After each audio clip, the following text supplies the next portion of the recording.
L'chaim, l'chaim. The Torah that we learned tonight we should draw down all the big Yeshuas, the brachas, wherever we need, Banachayim, Mazayin, Revicha, in a revealed way. Amen. Last year, I had the tremendous chus for the first time to live in Eretz Yisrael. I went on birthright. I didn't spend any extended amount of time in Israel. So last year, I had the tremendous privilege of spending from around Hanukkah till Shavuot in Eretz Yisrael. And of course, I was there on Lag Baomer. I didn't merit to go to Meron, being that it was still very fresh after the tragedy. But I did have the schus of going hadlaka hopping, which is candle lighting hopping in Mea Sharim, in the deep Hasidic neighborhoods in Eretz Yisrael. And I heard there in Nigunim, a lot of the Nigunim we heard here tonight. I heard it, the way that people danced, it was beautiful. And for me, it was a real novel experience, because in Chabad, where I grew up in Chabad yeshivas, Chabad family, we don't sing these nigunim for whatever reason. It's not part of our Masorah, it's not part of our tradition. We don't sing these nigunim on Lag Baomer. We do sing this following the nigun that we just sung, the nigun of Hini Matov. What does Hini Matov have to do with Lag Baomer? Hini Matov is a kapitel kuflam at Gimel. Tehillim, David Melech says, Shir Hamalis LeDavid, a song of David. Hini Matov Manayim, how nice it is when brothers sit together in camaraderie and unity. What does it have to do with Lag Baomer? So the reason why this is the Chabad Nigun, because there's chassidus upon chassidus, maimarim upon maimarim, pages upon pages of Hasidic discourses on a fascinating story in the Zayar that has to do with this pasuk. The Zohar opens, Zimna chada havetzricha alma lemitra. One time, the world needed rain.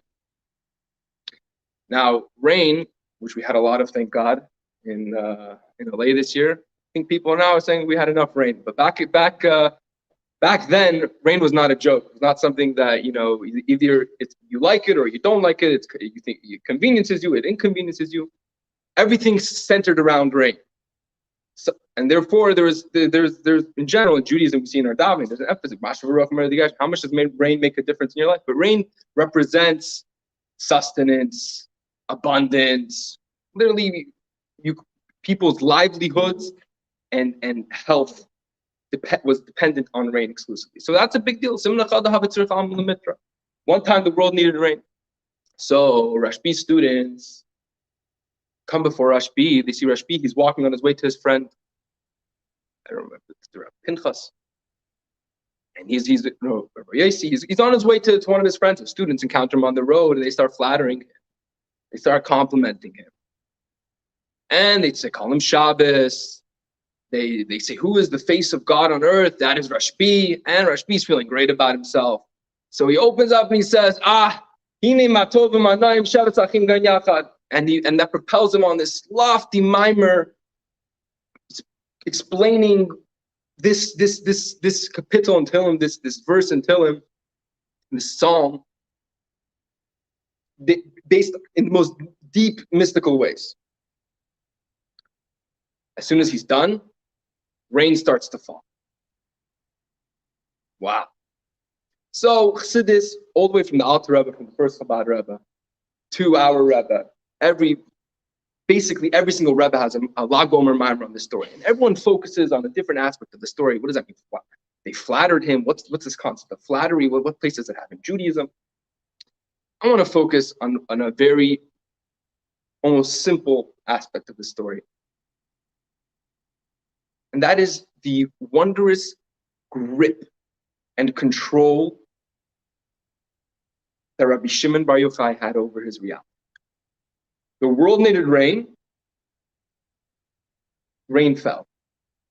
Rashbi needed something in his own reality, as we say, in his Dalet Amos, in his world, and he brought it down. But Rashbi was a balabas over his own Dalet Amos. Rashbi ruled his reality. How? How did he do this? A lot of times we take these stories of tzaddikim for granted, but one of the essential points of Chassidus, Bechlal, and specifically in general, and Chassidus Chabad specifically, is that we can understand. Not we can understand, we should really understand. We have an obligation to understand. How did Rosh do this?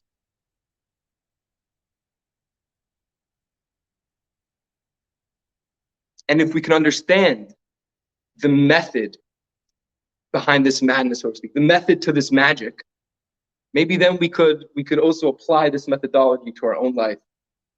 And in whatever way that we can, try to influence and dictate our own realities. So before we can get into the nitty-gritty and start really dissecting and trying to understand how such a wondrous grip of reality can be accomplished, we first have to ask an even more fundamental question. Who says we have the right to change the reality that God has put before us? God is infinite. He has infinite ways. He's the creator. He's the manhig. He's the controller. And if God wanted that these should be the cards that you are dealt, God forbid someone's sick. God forbid you don't have parnasa. God forbid things are just not coming your way. Your lack of confidence, whatever it is, everyone knows within their own heart. Those crevices within our reality, which we wish was a different way. Who says we have the right and the who says we should have the audacity to be able to even protest? If God wanted, so should be, right? Put your head down, bittul. Leave go, surrender. This is what God wants. So actually, in the Rambam, in Hilchos Tefillah Birkas Kohanim, says that not only is it allowed, there is a biblical commandment for a person to ask God for their needs, to ask God and lament and lischane, to beseech and to beg God to give him what he wants, his needs, his desires. As it says in Parshas Mishpatim, "V'avadatem es Hashem lekechem." The source that the Rambam brings for this biblical commandment of, so to speak, raising your voice and saying, God, I know this is my reality. I want different. I need different. Is that it says you should serve your God. And how does the Rambam teach? What does serving your God mean? This exact point, asking for your needs. I mean, service to God could be, I would think, maybe tzedakah, other more altruistic services, things that are a little cleaving outside of ourselves. It seems a little bit selfish that this is if we could choose for a mitzvah that we would attribute to the pasuk of serving God. Is this the mitzvah of asking for your own physical, corporal needs? It could be physical, it could be spiritual. So Chassidus explains, no. This is actually the most fundamental, one of the most fundamental aspects of our job down here, as our service here as Jews. Yesod should be Yesodis, the ultimate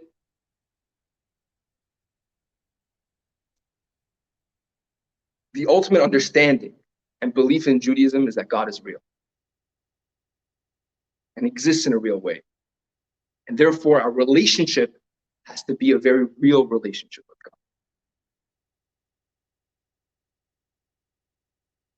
And just like in a real relationship, there's no one side. There's no just give. There's no just take. There's a give and take. Takes two to tango. There's two different desires, and you have to meet in the middle. It takes compromise. So too, God says, what is service of God? What is being a Jew? What is engaging as a proper Jew?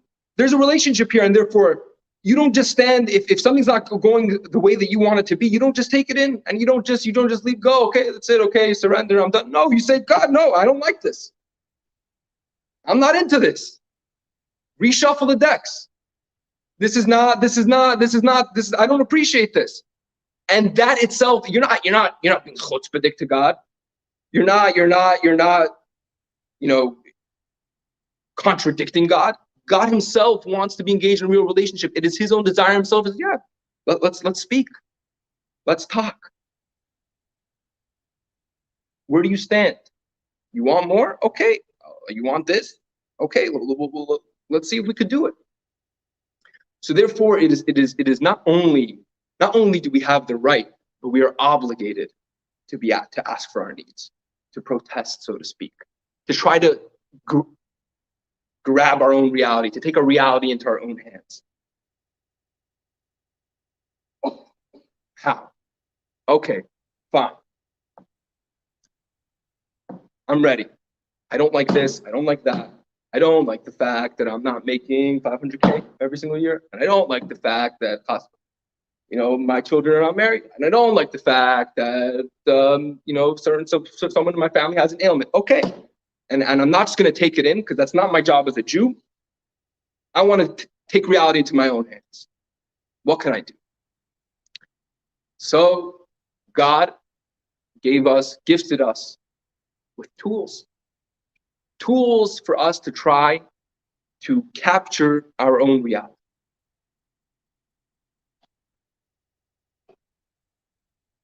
The first tool that I'd like to focus on today is the gift that God gave us, the gift of a bracha, of a blessing. Blessing from a holy man, blessing for anyone, but simply from a sadik. There's a beautiful story, and with this story, we'll be able to really dissect the defining elements and characteristics of a bracha. The Rebbe Marash, the fourth Chabad Rebbe, once had a disciple, once had a chassid. This chassid was very wealthy. He was one of the Gvirim in Lubavitch. He was one of the benefactors for the entire Chabad community. And he was blessed with it all, materially. But unfortunately, never had a child. And this was weighing, of course, very heavy on him and his wife's heart. And he had a very deep connect, being that he was so tied into the finances of Lubavitch. He had a very close relationship with the Rebbe Marash. And he would come into his private study quite often. And he was given special treatment. He was able to ask for what he wanted. So they would speak business. He would give him process for business all the time. And those business endeavors were extremely successful. But when at the end of the Yechidus, when it came time that he would ask a bracha for a child, the Rebbe Marash would refuse. He wouldn't give him a bracha. And this happened for years, time and time again. And it was breaking this chassid's heart. Here he is, funding everything, supporting everything, giving all of his wealth. And one bracha for a child, that's all he's asking for. And the Rebbe Marash is the holiest of holies. He could do it in a second. And yet he was being so stingy with this bracha, he didn't understand. Fine. And this would happen, and this was a common occurrence. This chassid would come in once a week. He refused the bracha. The chassid would leave dejected. One evening, there's a Hasidic gathering in the Rebbe Marash's home. And Chassidim are getting together. They're singing Nigunim. They're saying Torah, saying L'chaim.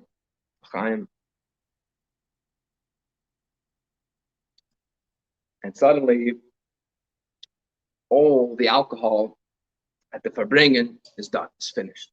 And if you've ever witnessed the Chassidic Farbrengen, it's a big, big problem. Everything goes on pause. Screeching halt. No more L'chaim at the Farbrengen. We can't go on.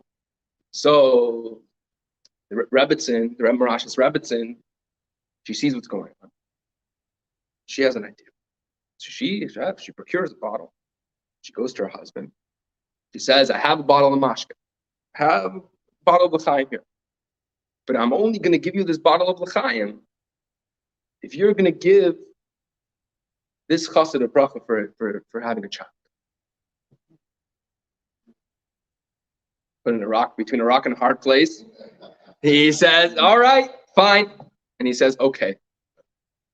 So he gives him the bottle. Right then they sing a niggin, and all the chassidim get together.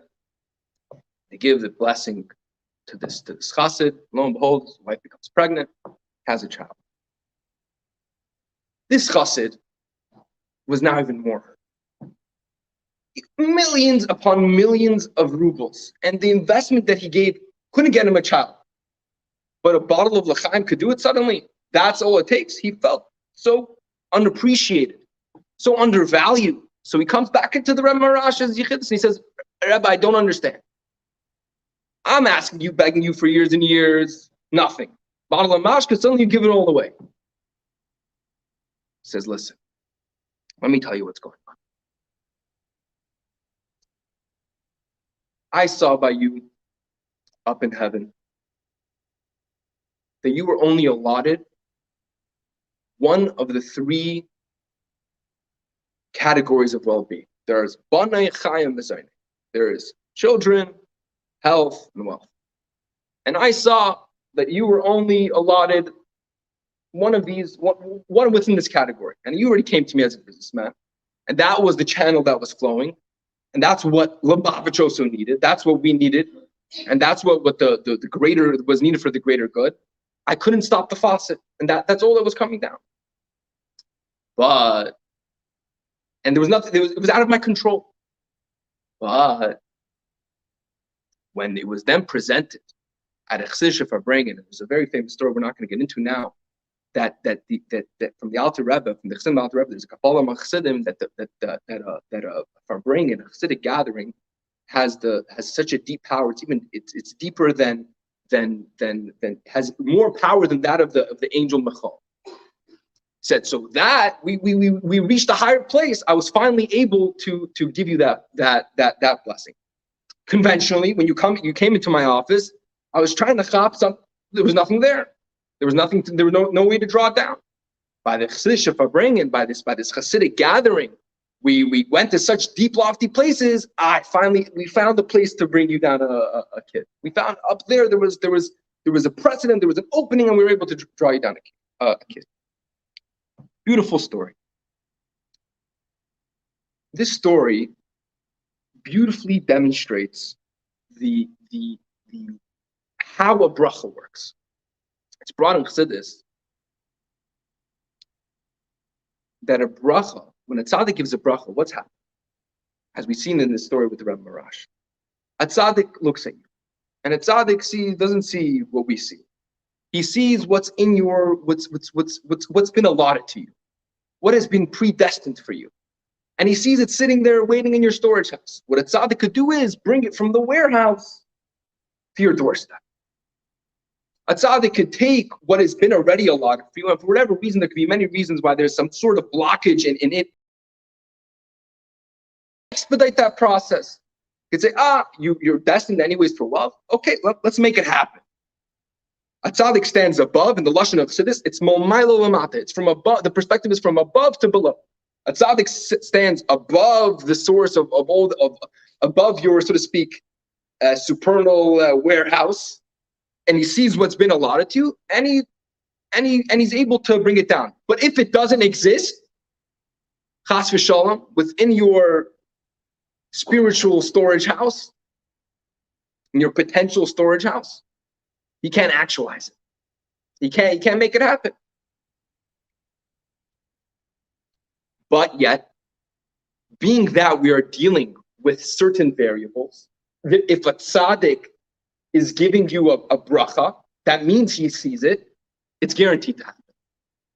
There's no if, buts, and whens. It's going to happen. Because if a tzaddik gave you a bracha, it's there. And if it's there, why wouldn't it come down? We're dealing with certain variables here.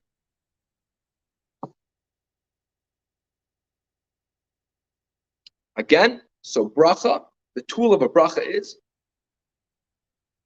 you could bring down what's been allotted to you in a guaranteed fashion. But if it hasn't been allotted to you, a bracha can't help you. Tool number one. So Taki went to tzaddik, and there's many stories like this man. and he doesn't see it. The sadik is keeping his lips tight. What do you do? But this will move to the second tool. The gift of tefillah. The gift of prayer. The Gemara in Tainus relates a story. Again, the world needed rain. It came to already the last days of Adar, which is late spring when it's usually March. And it didn't rain. It didn't rain in Eretz Yisrael. So the people of Israel came to a very holy sage, Choni Hamagel, which literally translates as Choni the circle maker. Why was he called the circle maker? Stay tuned for the story, and you'll find out why he's called the circle maker. They came to Choni Hamagel, and they said, Choni, the world needs rain, daven for us. Choni said, okay. So right then and there, he started to pray. It's a gate mish. It didn't go. It didn't work. No rain. And the Yidden came back and said, Chani, this is not a joke. We're starving. Our kids are starving. There's gonna be death. It's not a joke. Let's move it. So Chani said, okay, he has to up this up a notch.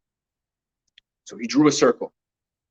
It's brought away from the Navi Chabkuk that a circle is like a booster for your tefillah. It creates like a much more steady connection, so to speak. Imagine almost you have these like boosters for Wi-Fi connection. So a circle, and it's broad. There's the Chabkuk. It's also this story, Chani Hamagel. There's even a story, parenthetically, we'll have to say it. There's a story from the Alter Rebbe that the first Chabad Rebbe, him and Rebbe Isaac, one of his Chassidim. He was a great sage. He wrote his own Chassidus. He had a very close connection with the Alter Rebbe. So one time they wanted to practice. What does it mean? They wanted to practice having klais hanefesh, the exploration of the soul. They wanted to go places. They wanted to trip. Yeah, they wanted to get there. So what did they do? It said this story is brought down. So they drew a circle. They both drew a circle, and as you see, the circle it makes amplified connection. And they started to experience klais hanefesh. They went up. Problem is, it's very dangerous because once you start going up, you never know if you're going to come back. So they started going up, and and the Alter Rebbe, Caesar Beisel, his chassid, he's mamish, he's going places, and he's higher and higher and higher. And Rabbi Isaac got very, very afraid that he's going to lose his dear friend, his dear chassid. So he stuffs a bagel and put butter. Like he takes a bagel, is what it says. He takes a bagel with butter, stuffs it in his mouth, and he calms down. He brought him back down to earth. As the story brought. Fine, parenthetically. So Chani draws a circle. And he starts to die. And this time he's being, his tone's a little harsher. He says, God, I'm taking an oath that I am not leaving this circle until rain starts falling. Okay? Serious ultimatum. It starts to drizzle. Again, people come back to Chani, they complain, he says, we see what's going on up here. God's just doing enough to absolve you of your oath, but this is not going to do. We need to fill up our storage houses. We need to fill up the cisterns. We need to get this going. So Chani again comes back and challenges God and says, listen, God, I don't want the drizzle. Bring us the rain. Bring it down. Let it rain. And right then and there, it starts a torrential downpour. It says in Gemara over there, the raindrops were falling. It was the size of a loaf, which is a certain measurement, a big measurement. It was as large as the mouth of a barrel. That's how big the drops were. And it was making havoc. It was torrential downpour, too much. So again, the Jews come back, start running back to Chani, and they say, Chani, we don't want this either. This is bad. This is too much. So Chani davens again, and he says, listen, Eibishter, I don't want not the drizzle, and I don't want too much. I want just the right amount. Gishmei bracha. I want rains of blessing. And the rain starts drizzling, and all the the earth is soiled and everything. The farmers get the irrigation that they need, and it's beautiful. Reb Shimon Meshatach in the Gemara says, Chani, after this whole ordeal, says, Chani, you should know, if you weren't Chani, if you weren't the big Chani, the holy Chani, I would put you in Cherem, I would ostracize you. Because if God doesn't want rain, if God brings a drought, it's for a reason. We've seen the times of Eliyahu. Eliyahu brought upon a drought upon the Jewish people. Why? Specifically so the Jews could repent. So we see there's precedent there. And he said, if there was a drought, this was for a reason. And you went and you fought God for this. You're a holy man, I'm going to take it easy on you. So I'm assuming you have some sort of intention. But in general, what you have done is not right, so to speak. Because this is happening for a reason. The world was meant to have this rain. And you went and changed what was meant to be. So how does tefillah work? And this story beautifully demonstrates. Unlike bracha, how does prayer work? Unlike a bracha from a tzaddik, which is milmayla lamata, that a tzaddik stands above and sees what's going on with you and just takes something from the potential and actualizes it. A prayer is the complete opposite. You down here, shackle, and pray, and cry, and beseech God, without knowing what is going on over there. What's allotted for you, what's not allotted for you, what's possible, what's not possible. But you pray, and you pour out your heart before God. You're taking a shot in the dark. You're seeing what's happening, and maybe it'll hit, and maybe it won't hit. So it's not guaranteed. You have no clue what's going on over here. But yet, if this does hit, if your prayer is accepted, there's no limits. The potential is limitless. Unlike a blessing, we're dealing with what you have. And if you don't have a blessing, can't help. Tefillah, maybe it's not guaranteed. Maybe you don't know. We're not dealing with certain variables. But if your tefillah, if you're successful in bringing, if your prayer is accepted, there's no bounds for what you can ask for. There's no limits. In the words of Chassidus, tefillah reaches the Ein Sof. Tefillah, prayer pierces God's the place within the world where God is infinite, and there are no limits. And therefore, anything could happen. When there are no limits, anything could happen. And this point is brought out in davening. I was trying to count today, but I lost count. We say Yehi Ratzon. I definitely know we say it 3 times, but we probably say it more. Yehi Ratzon. What is it? You ever thought, what does Yehi Ratzon mean? May it be the will. Meaning, what we're basically saying is, God, maybe you have one will. Maybe your desire is, God forbid, someone should be sick. God forbid, there's that darkness, negativity, whatever that is. But I want Yehi Ratzon that your will should be different. Maybe your will is that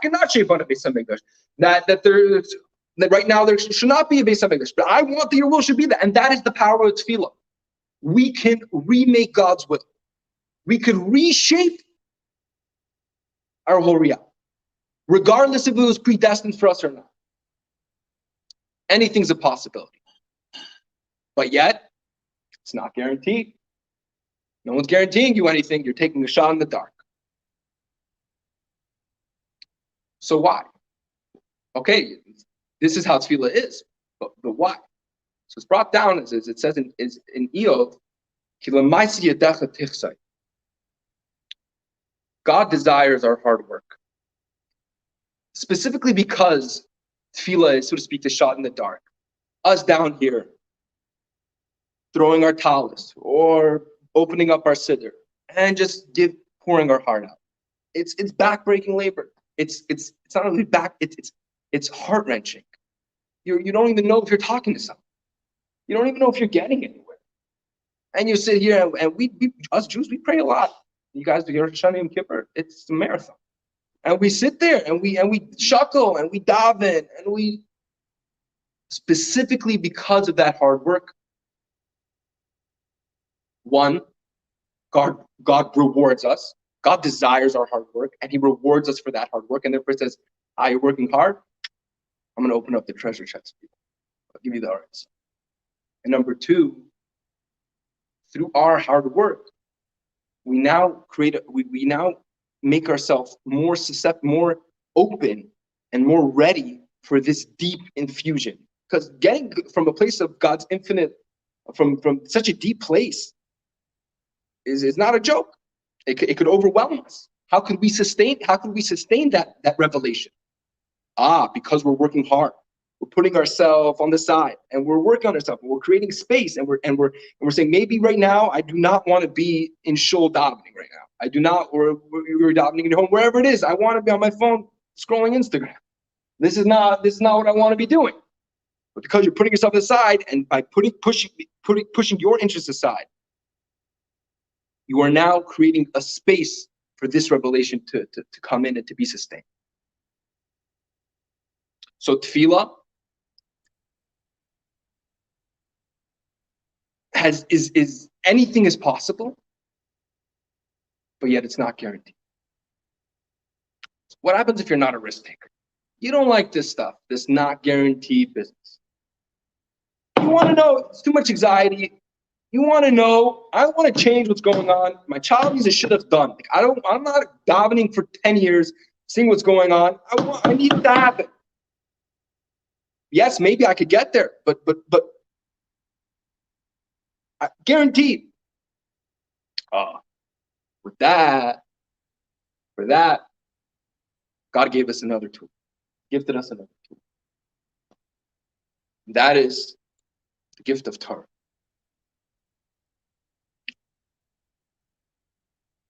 The Gemara in Chulin relates a story.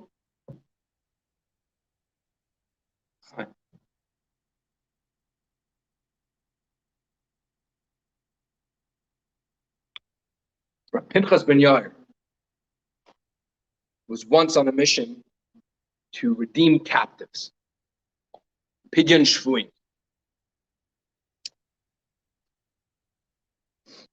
And he was going him with some of his helpers. And as they were traveling, they encountered the river Ginai. And it's a gushing river. There's no way to cross through. There's no bridges. There's no time also to start creating a bridge. So Reb Pinchas ben Yair, being the holy sage he is, says, listen, Ginai, split for me. Ginai responds to him. This is what the Gemara relates. Says, oh, hold up, not so fast. And he was a clever river. So like this, he says, Reb Pinchas ben Yair, you learn Gemara, right? I understand that you are going to redeem captives. It's a holy thing. But you never know. Will you be successful? Will you not be successful? Maybe you will be successful in fulfilling God's will and redeeming this captives, but maybe, you're going to get too late. You're going to get there too late. You're not going to have enough money, or they're just going to be stubborn. You never know.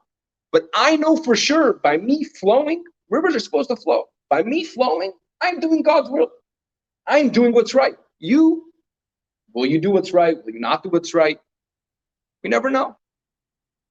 And it's just brought in Gemara, we all know. There's a Bari and Shema. I'm doing what I'm supposed to do, and for sure. And you maybe will, yeah, maybe no. Therefore, I'm flowing. So Reb Pinchas answers him back. Reb Pinchas says, no, this is not a question here of probability. This is a question here of intention. You're flowing because you have no will. This is you're not given free choice. Rivers flow. Zehu. I, as a human being who has free choice, decided to go embark on this mission to do God's will. That trumps you, regardless of the certainty and the probabilities. It doesn't matter. Right then and there, he split. And not only did he split for him and for his cow and for his helper. And it says there that Pinchas ben Yair greater than Moshe. Why? Because for Moshe, the river split once. For Pinchas, it split 3 times. Another. Let's get a little.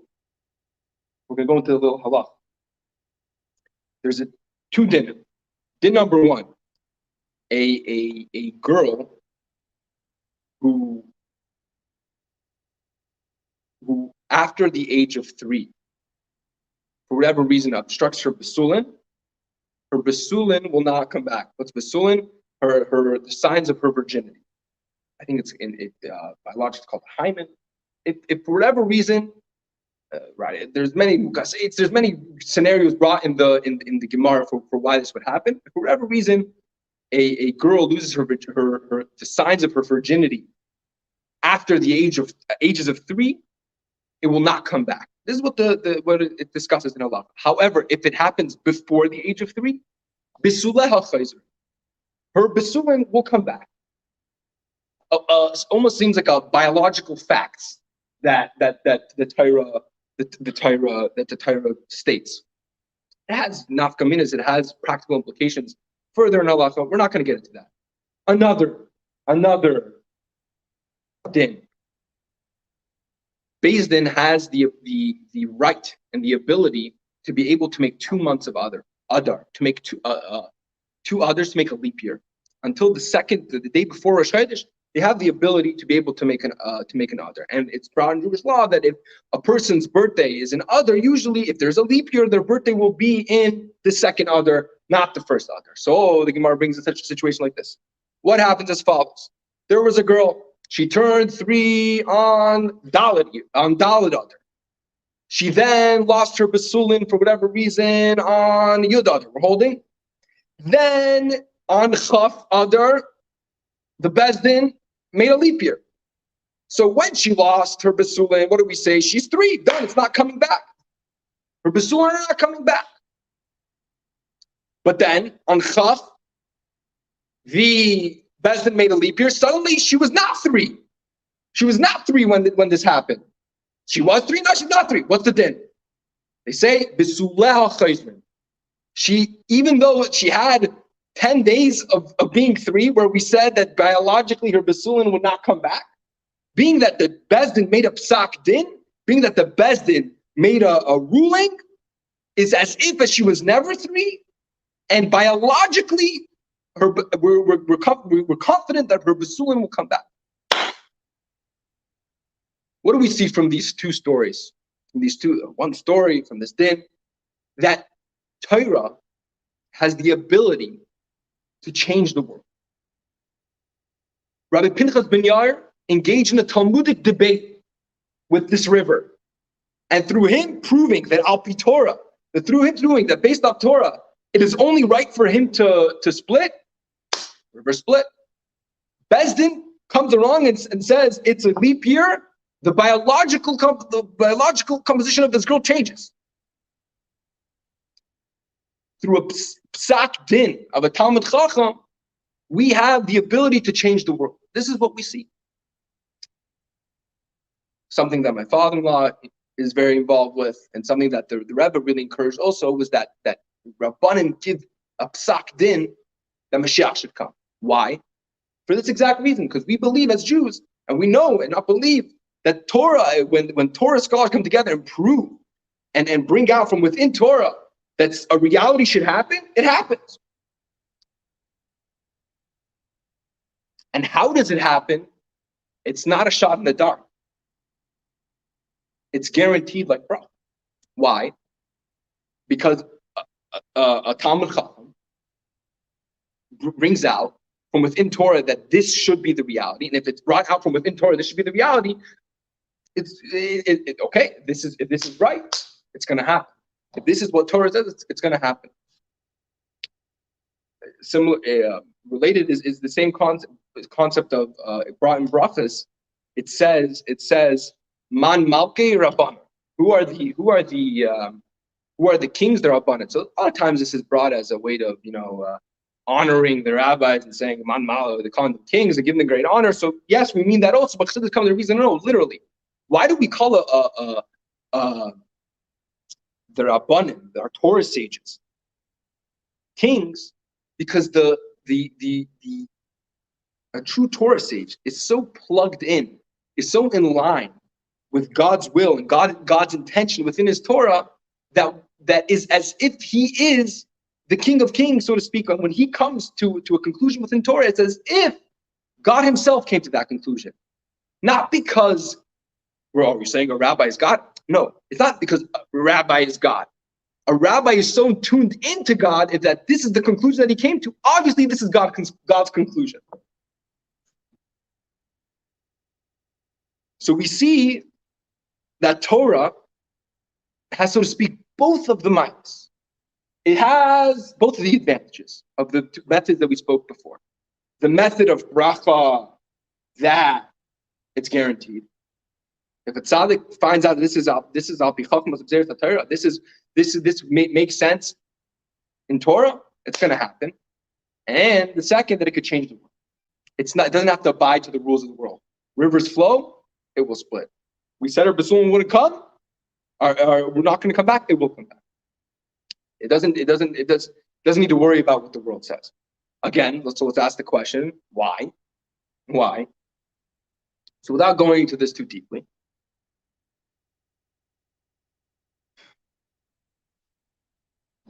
God invested a certain depth of his intellect in creating this world. And God invested a certain amount of intellect into his Torah. And the intellect of Torah, the place where God invested from, in his Torah is much deeper than that within the creation of the world. In the words of Chassidus, Chachma de Torah is higher than that of Chachma de Maaseh Bereshis. So therefore, if something doesn't make sense based off a certain set of rules that have been established for this world, which God with his intellect established and which God created, we could, so to speak, now go and adhere to a higher school of thought, which is what? Torah. And that has a whole different set of rules. And that is higher, that comes from a deeper and more cherished place within God. And therefore, it trumps it. And right now, but from here, we're going to get the catch of this tool, the tool of Torah. But yet, it has to make sense on some sort of level. What happens, so to speak, if a tzaddik can't find it within Torah? He looks, sorry. You can't do anything for you. It still has to make sense. It doesn't have to make sense on the world level. On a worldly level, rivers flow. Torah, on a higher sense, so to speak, from a higher sense. No, rivers don't have to flow. Rivers could stop for someone who has a free choice to go and do God's will. But it still makes sense. A higher school of thought, a higher sense, but it still makes sense. So what happens if it doesn't make sense at all? Mamish doesn't make sense. There's no bracha. It's not there. Sadik looks, sorry, nothing in the bank. Tefillah, you're trying, you're throwing, you're shooting in the dark. It's not hitting. It's not hitting the bullseye. Not hitting home. Torah, the tzaddik look, maybe could do a guarantee. It's not there. It's not there. I don't see al pi chachmas HaTorah could work. And now let's also bring back the story of Reb Shimon that we started off with. This is it.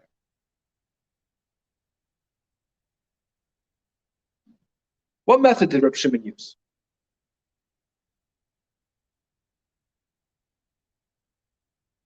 Did he use bracha? Well, let's think. First of all, he didn't give a bracha. He just said a random pasuk. But so it doesn't seem like a bracha. Top of that, it's also brought up Chassidus that rain after a drought, like we saw in the story of Chani Amago, is not a joke. If there's a drought, it means that this is the way that God wants it to be.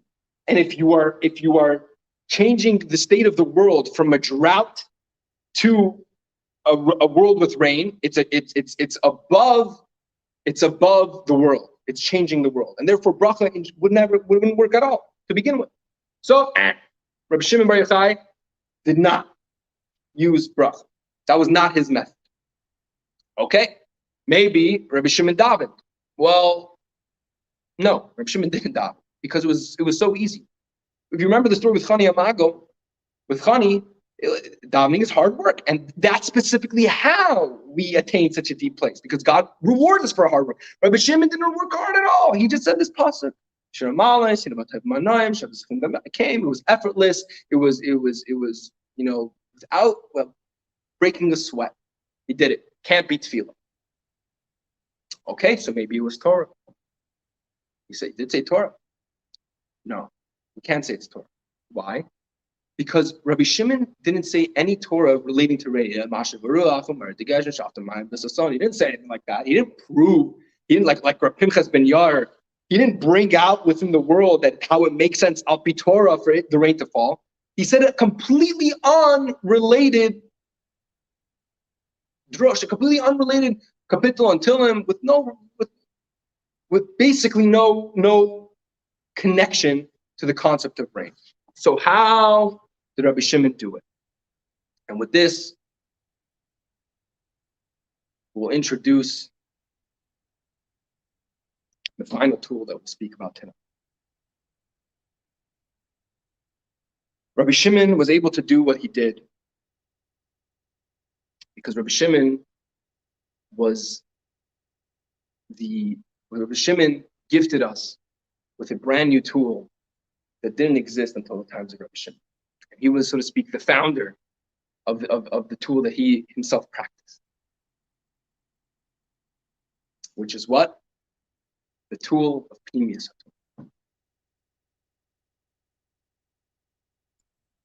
What is Pnimius? The wolf went on a very longer rechus already, but I'm going to focus on one certain element. What does Pnimius mean? Internal. Pnimius Torah is the internal dimensions of the Torah, the inner dimensions of the Torah, the deeper aspect, beyond the surface value. So you may look at this din in Torah as quite mundane. Shar shenaga chesapara. Comes Reb Shimon. No, not shar shenaga chesapara. There's cosmic significance to this din. Or this pasuk shav sachim gam shav sachim gam yacha. We like, okay, David HaMelech is just applauding the fact that it's nice to be around friends. It's nice to hang out with a bunch of friends. Comes Reb Shimon and he said, no, we're talking here about two different stages between God's connection to a Jew. There's the stage of Sheves Achem, and there's the stage of Gam Yachad, and there's this connection and there's unity. He unveils a whole new face to the Torah. And that is Pnimius Torah. It within the Torah itself, its purpose is to unveil what is really happening, so to speak, or what's happening on a deeper, more cosmic level. And therefore, the effect that it has on the person who is learning this Torah is that it turns the camera on you and it says, who am I? Am I just the physical expression that I'm so used to being? I'm a loud person. I'm a smart person. I'm a this. I'm a that. You're with your with your mildness and your chitzroinus, with your good character traits and your negative character traits, or is there something a little more to you? Is there a deeper essence? Are you more than Yankel from 3rd Street? Is there a deeper side? Pnimius Torah reveals the inner core, the nucleus of the Torah, of the person learning that Torah, therefore, because that's its business. Its business is tearing away the facade, removing the excess, the external, revealing the Pnimius, what's really going on. So therefore, it does that to the Torah. It will do that to you. And therefore, you will now look at the world with those same eyes.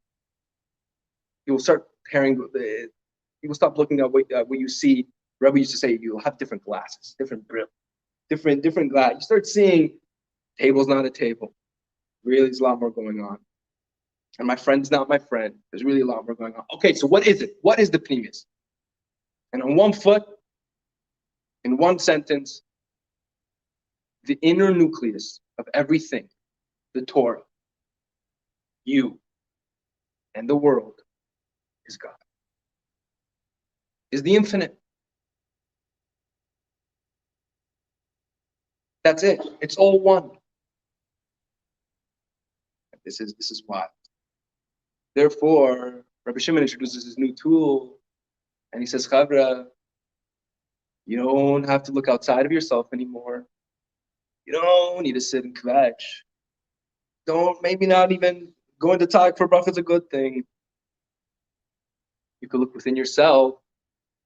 The being that there is a piece of the Creator within you, you can create your own reality. You don't need to look further than that. It's all there. The confidence, the wealth, the health. You have an infinite trove of it. Infinite. It's all there. A piece of the infinite. Limitless. And you don't have to look any further than yourself. And it's guaranteed. Because it's here. It's right. It's such a controlled a variable. It's such an we're dealing with constants. And it exists.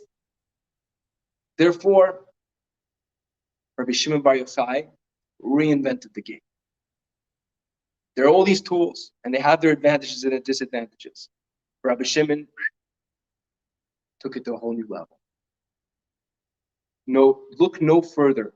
If you're looking for the answer to how to control your reality, you don't have to look no further than within yourself. The answers are all here. It's all here. And Rabbi Shimon, being the founder of Pnimius Torah, which its whole purpose and its whole power is to tear away the excess, was able to bring this within the world. And now it makes sense why he said what he said. He was saying, guys, we're all one. This is all one. We all have the same nucleus. It's all God. Tap into that. Tap into that space. Rain will fall. Kids will come. Shidduchim will come. Health will come. Wealth will come. It's all there already. You just got to identify with it. You got to realize it. You got to appreciate it. I want to end off with a beautiful story with the Rebbe. There was once a Yid by the name of Rabbi Tzvi Weinreb. I don't know if he's still alive anymore. But the story's printed. And he in his early years he lived in Crown Heights, and he was familiar with Chabad because of his time. He wasn't a Chabad. His time he wasn't Chabad, but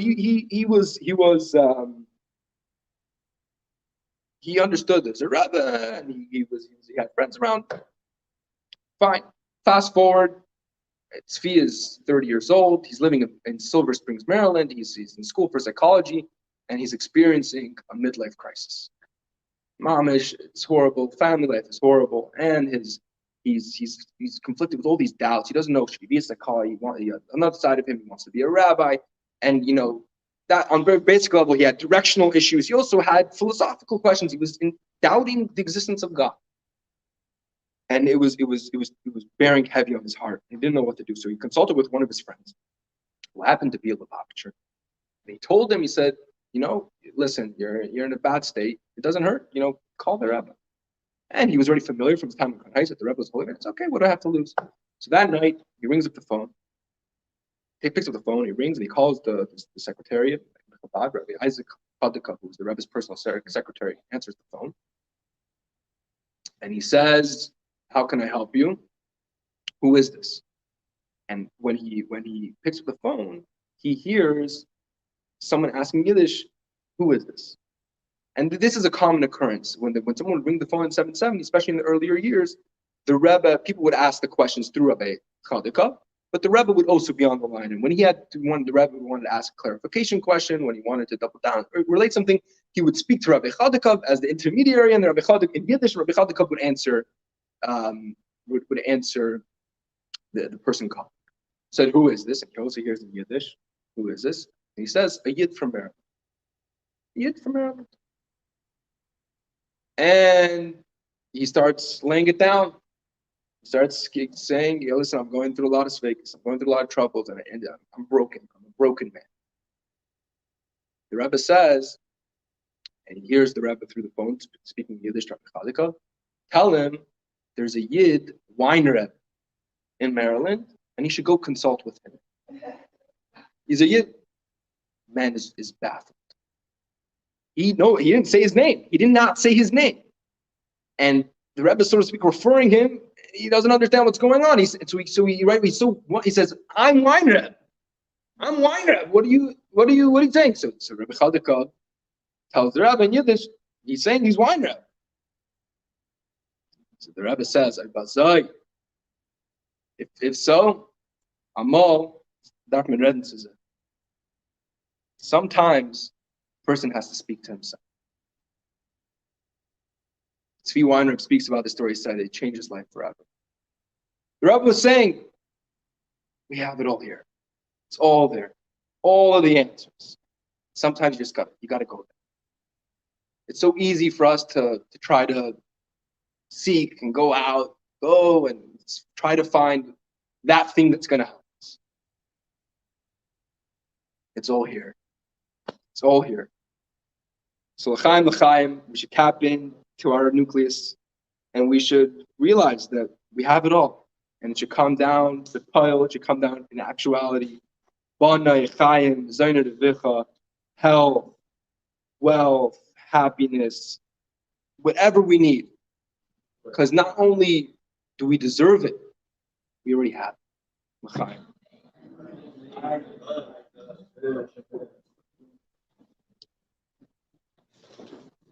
Right out.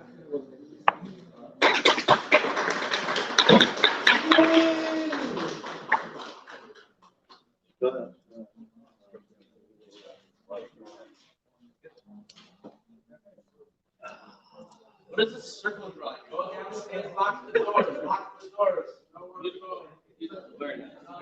Out. The rooster is only going to cry in 3 hours.